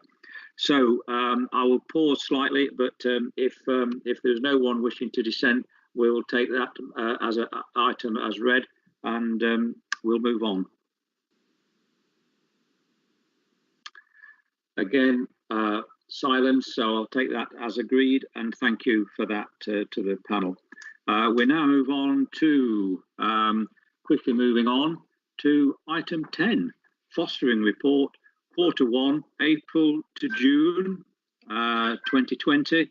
Consider report from John Harris, Head of Regulated Service, on an overview of activity within the fostering service over Q1. John, over to you again. Okay, right, let's keep everybody on their toes, because this is a Q1 report. So we've had the whole year reports. We've had reports up to the end of September. This takes us to the end of June. These come to you thick and fast. These are quarterly reports on everything that we do within fostering. And again, I think the key bits within this that I would want to pick out for you, the response of foster carers to COVID, certainly in the very initial part, was tremendously strong. We saw very few placements end. We saw foster carers carry on caring for children who actually they'd asked to be moved, but they didn't want to move them during this point of disruption anyway. We, at the same time as that, we also saw a number of foster carers, by virtue of their age and health needs, not available to take additional placements, but they did continue to care for the children despite their own vulnerabilities. So what the service did do, and I think very positively and also very positively for the future, use the caring to learn sort of approach, which in its widest sense involves full foster care engagement, foster carer champions across all aspects of service delivery, but also started an online community, something I'm not over familiar with, I have to be honest, but I think there's 600 people who contribute to their community, obviously like all of these things, hardcore of 30 or 40 who do it on a very regular basis, but it really has tried to embed this concept of foster carers acting as a community, but not a community in isolation, a community who works closely with schools and with children's homes, in light of the previous comment that was made. Members of staff at children's homes attend training and as a part of the Caring to Learn agenda, really. So that's the good news in terms of that. The other ironic good news, you could say, but maybe not, is that we saw an upturn in recruitment activity. Although everything was being done remotely, the face-to-face sort of initial meetings we have with carers were put on hold. We carried on doing everything but virtually and saw an uptick in interest. So you'll see the number of initial expressions of interest is an increase. And I think factoring the whole of the year to the end of March 21, we are looking at nearly 30 new foster care approvals scheduled to be agreed through panel, whereas I think a year ago it was 16. So that's a tremendously different picture. Clearly the issue about you can't replace the loss of experienced carers with most new carers because virtue of the number of times a year they've been doing it, but still the interest, the presence of ourselves in different medias has resulted in a higher level of interest. We've emphasised retention. I think we've talked to you previously, trying to match some of the issues that we know the independent sector are good at, looking after our carers, constructively giving them sort of financial discounts within COVID. Yourselves agreed additional payments for them on a month-by-month basis to acknowledge the additional costs of caring for children who at that point were out of school. So we've done considerable amount in terms of trying to sustain and support carers in their difficult tasks. So a lot of this report is about marketing. I thought there was a really nice little video. My IT technology is not brilliant. I didn't know if Ellie's story, if you did what I said in it, press control and click on the image at the same time, you could actually see it. But it broke up the monotony of my written word, I thought. So if you can do that, then I think it's quite an attractive little piece of media, which is a real life story. So if you can't, let me know and I'll get the person who can send it to you to do so. But recruitment and retention, we then talked about training. We carried on training. Again, I would say essentially the online presence of Caring to Learn has really engaged a far greater number of carers to participate in training. It's a very simple process. You actually have a person you contact, say, I'm interested in doing this piece of training, and they're invited immediately. I think we've introduced sort of online processes sometimes for carers. Not all carers avail themselves of that due to lack of confidence with technology, or maybe they haven't even got the technology. So again, we're having discussions with Ben about the future in terms of how foster carers access training. But I think the Caring to Learn mode has been something that's been really well received. There's a section on Kinship, which you would be familiar with. Kinship, again, remains a main area of activity. First port of call, ever a young person comes into care. And as I think I said earlier, often seemingly a positive permanent outcome for children as well. There's a section on staying put. We were just talking about opportunities for care leavers. What we do know is that staying put are often young people who are in employment, education and training. And we do see that number grow quarter by quarter. I think I talked previously about the potential downside of that, in that these are some of our most experienced carers who potentially could have taken adolescent placements at a younger age. But I think we obviously endorse the commitment that they're able to make to young people transitioning into adulthood. And then there's a section on caring to learn. We've carried on. I think the conclusion is we've carried on as much as we can as business as usual in a highly unusual time. We've been very blessed to have carers who've gone that extra mile with a lot of our children. We have had reduced capacity because of carers being offline, as Janice mentioned earlier, but the service has found ways, some of which I think will continue. I don't think we will always do what we used to do, even when COVID moves beyond us. I think there's been some real value in terms of some of the online presence, some of the different dialogues and supports we offer to carers, rather than just that knock on the front door. It's enabled us to have more regular contact, which I think has been really, really beneficial. Okay, thank you for that, John. Sorry, it was, yeah, that's, right. So, sorry, okay. I'm just reading what's come up on the screen, so apologies for the delay there.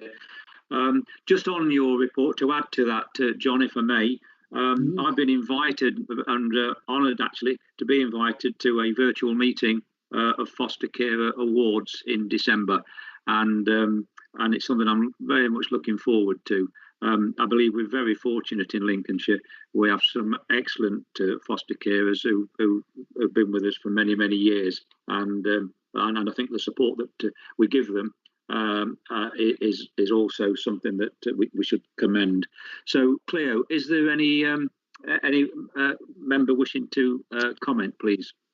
Yes, Councillor Folkes, and I would just like to make a comment afterwards. Okay, Rob, Councillor Folkes. Thanks, David. Thanks, John. Good report. And I watched that little video clip. It's about just under 3 minutes, and some excellent graphics in it. But it's one of these pull your heartstrings things, you know. But it's really good. We like to pull people's heartstrings.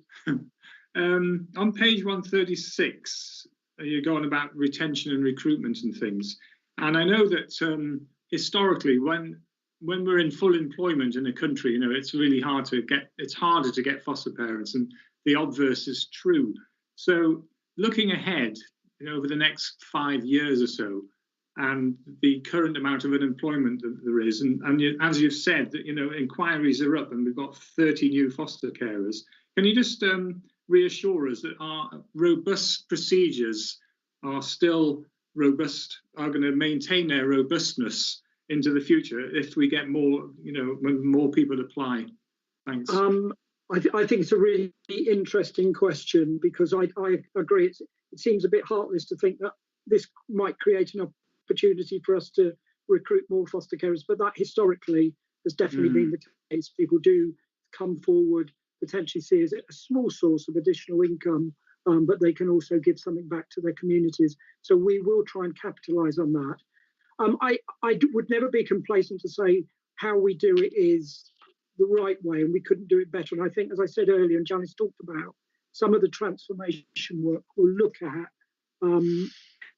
how to get the best out of all that we've got within the fostering service to recruit and retain carers. And that will include all of our marketing. We have a very high online presence. We have a very competitive marketplace in Lincolnshire. I think last time I looked, which was only last week, we came in 6th. So you put fostering in Lincolnshire into your search engine, we were 6th. There were 4 or 5 other agencies above us. So we're working with partners to see what we can do about improving that presence, but also to see if there's any improved business benefits that they can introduce and help us with. There's always this tension between everything being digital and online, but knowing that carers like the personal relationships. And why I love Caring to Learn is that's based on developing personal relationships. So whichever way we go, we've got to blend those two things. I'm heartened this year. I never get this on. Last year's figures worried me about the trajectory. I do think, and I've been here a long time, I do think we're seeing a different composition of children in care.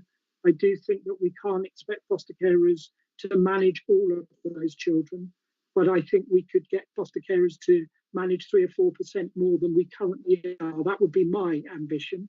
not the limits of that ambition, but I think a realistic hope. And that's clearly what we believe we can do, and the transformation work that's going on will help us achieve more effectively. Great, thank you, John. Thanks, David. Yeah, thank you, Claire. I was just going to ask, but I think you may have almost answered it. It was sort of the thing you said that some of the lessons that we've learned through COVID, I'm guessing of the online aspect. I just wondered what sort of things that you were hoping to be able to carry on. You've sort of you sort of answered it in Rob's question. Yeah, well, I'll try and sort of answer it as I can. I think it always is, because my knowledge of IT stuff is quite limited.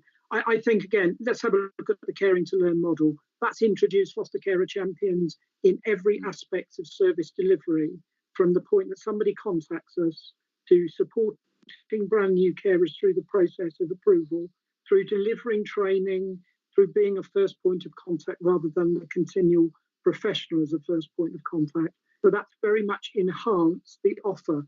The real bonus, I think, for a lot of people is that means they're supported as well as by a professional social worker, by someone who's actually doing what they're doing. And that, I think, is invaluable.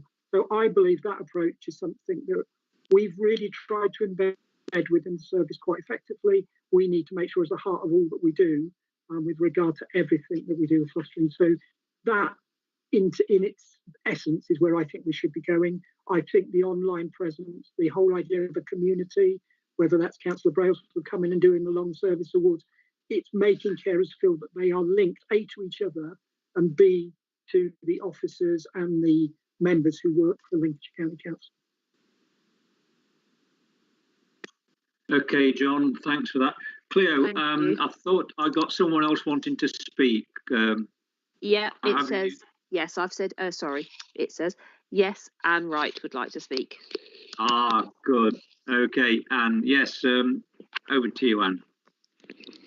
Yeah, I thought I'd help John out because obviously being part of the fostering community, I am involved in those groups. So I've got real experience of what's going on. I can't comment particularly on the recruitment side of things, other than to say that I've been supporting with that. I am one of the carers who does speak at the information evenings, and it's been really heartening to hear the response of people and the interest. So that's really good.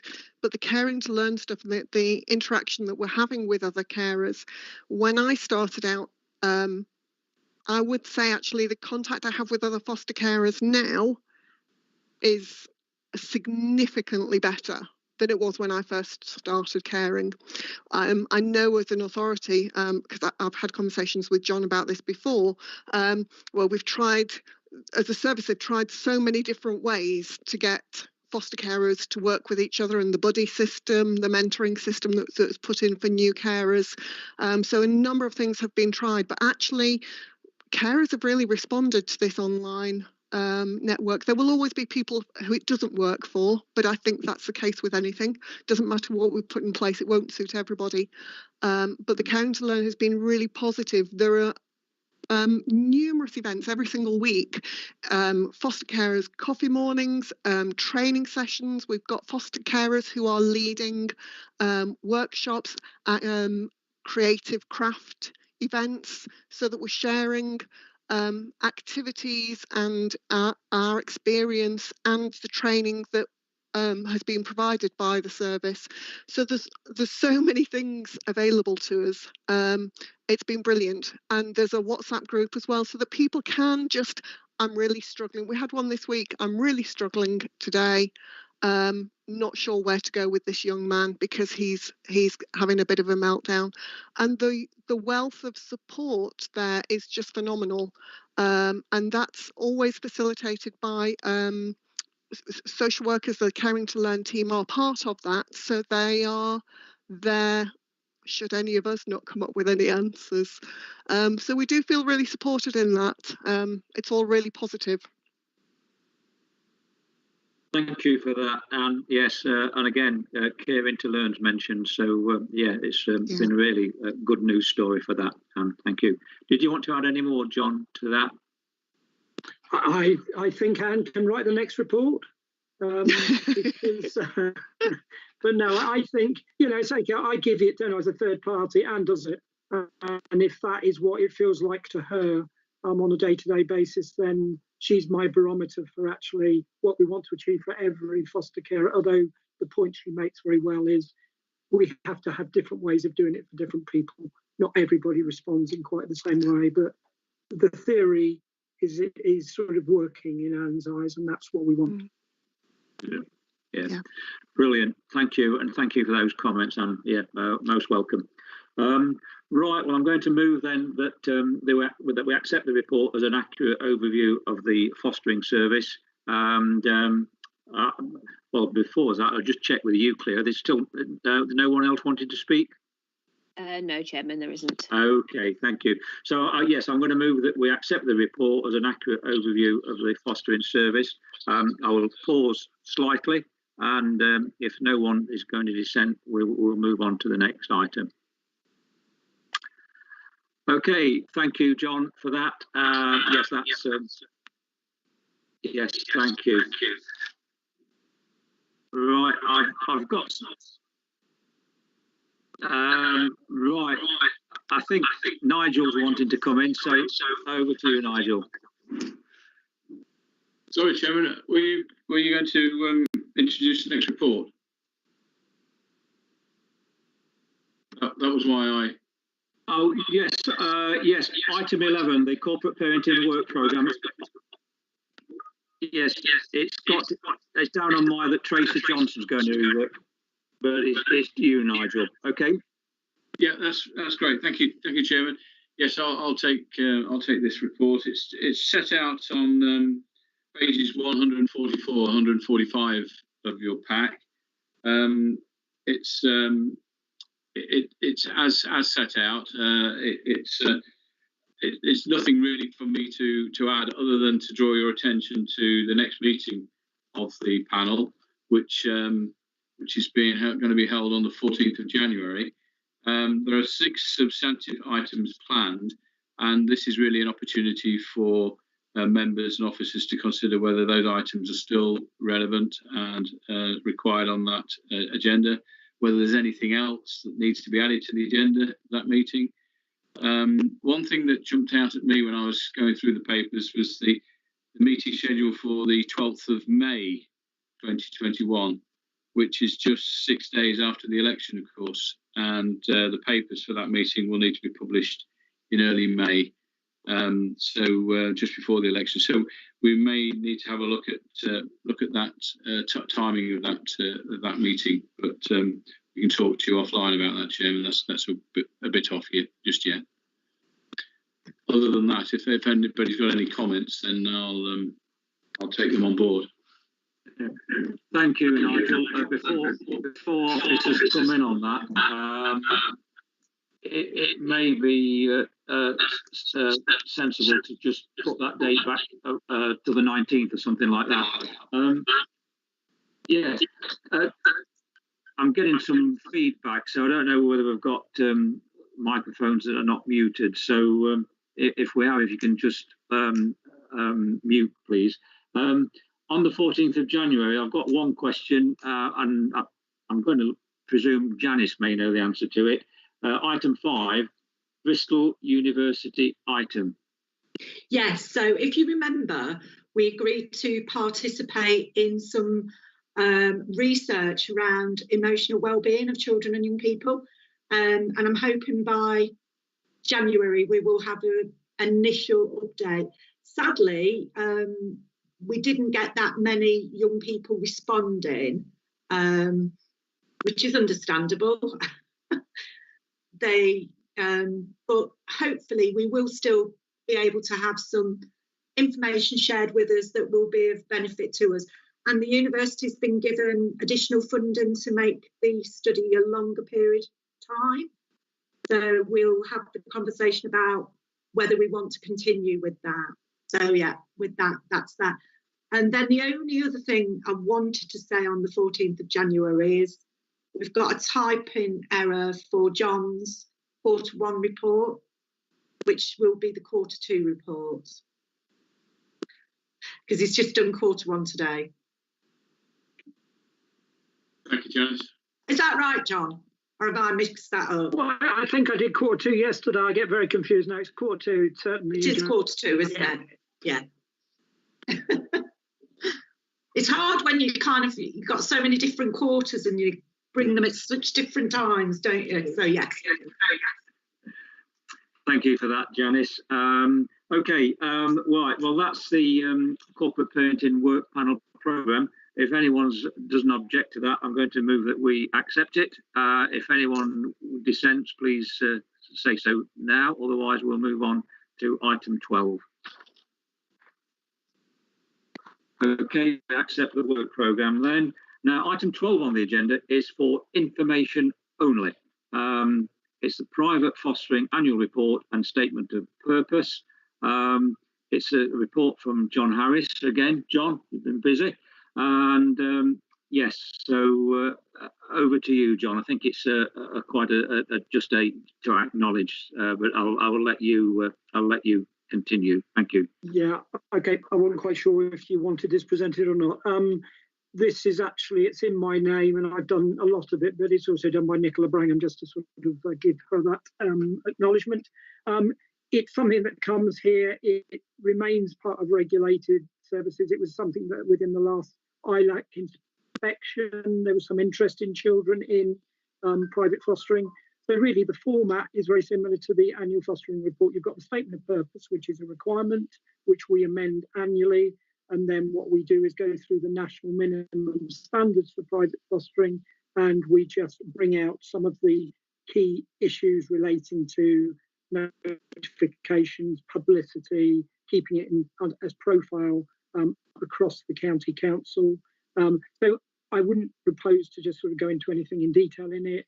I think private fostering nationally has become far less significant in terms of people looking for it and reporting on it. We don't have any comparative data, for example, nationally. What we have done locally is made sure we have kept our profile. This is part of the LSCP agenda, so it will go there on a multi-agency basis. We do active sort of publicity to try and increase notifications. Over the last year, it was taken to head teacher briefings to ensure that schools, which are often the first point of notification that we get that a child is in a private fostering arrangement, we keep raising the profile. So we've kept it going. We report it very carefully. We actually process chase workers to make sure that they're doing things within timescales. So I think it's well managed, and I think we have a presence that we would want to continue through the LSCP and within our own publicity materials. That's all I would say.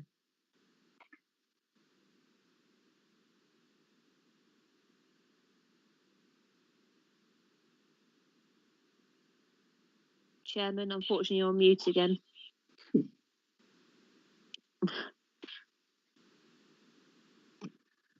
Not for the first time today. Thank you, Cleo. Yeah, I'm just saying that something cropped up on the screen.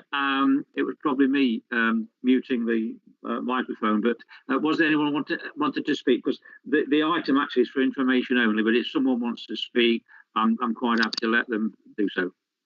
No one's said anything at the moment, Chairman. Okay, I shall have to give myself a few lines not to keep muting the microphone. Anyway, so seeing it's for information only, I'm going to move that we receive the report and statement of purpose, and unless anyone dissents, we'll take that and accept it and move forward. Again, no one's indicating the dissent, so we'll accept that for information only. I think that brings us to virtually to the conclusion of today's meeting of the Corporate Parenting Panel. Before we close, obviously you will be aware that the next meeting is not until the 14th of January. So it falls on me to wish you all a very Merry Christmas and a Happy New Year. And I hope that in the new year we can look forward to the vaccination programme so that we can get out of these virtual meetings and return to some form of normality. I think it's also an opportunity for me, as chairman of the panel, to thank all the officers during the year and senior staff who since March onwards have shown remarkable skill and adaptations to the changing situation, and some of the innovations that they've done. I'm very, very proud of the work that they've done. So on behalf of the corporate parenting panel, well done to all of you. I think you've been tremendous. I think all the staff have, and once again, children's services have been remarkable, and I am personally, and I'm sure the panel are very, very proud of the work that you've done. So without further ado, I'm going to close the meeting. It's according to my clock, it's 4 minutes. It's getting dark.